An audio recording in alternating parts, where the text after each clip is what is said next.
Be van fejezve a nagymű. Igen. A gép forog, az alkotó az talán nincsen. Ahogy a legelejéről se, a végéről pláne nem tudok semmit.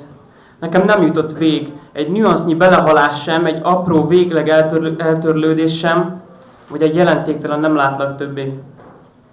A végről nem nekem kellene mesélnem. Vannak halottan otthagyott világok legbelül, nekik miért kell erősnek látszódniuk, ha nekem nem? És tényleg nem tudom, magyarázd el kérlek, hogy nekik hogyan sikerül.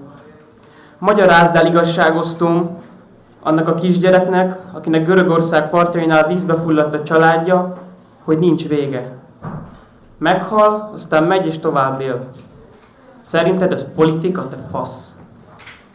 Az álkereszténység műanyag keresztjére feszítve vergődő identitások között hivatkozol a valódira?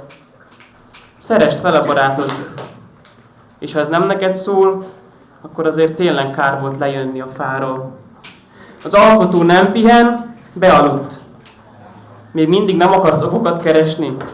Az életben maradást büntetnéd, csak mert véded a tyúkszaros hazádat, de ha elmagyarázod, hogy miért a tiéd, és miért nem az enyém vagy az övé, csak akkor nyisd ki a szádat.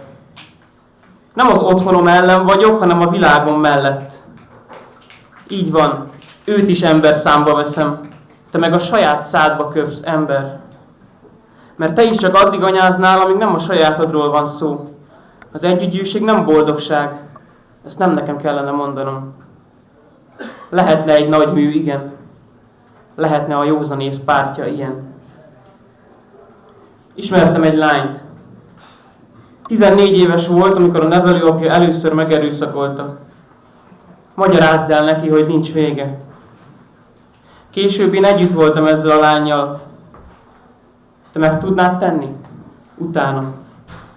Ő nem tudott semmit tenni. Te tudnál? Még ezután is azt hiszed, hogy a teste miatt voltam vele? Aztán ott hagytam a lányt. El kellett magyaráznom neki, hogy vége van. Hát fel lehetne nőni egy temetetlen világban.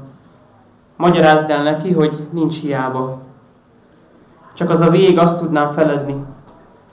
És ha mégis van Isten, akkor majd könyörögnie kell, hogy megbocsássak neki.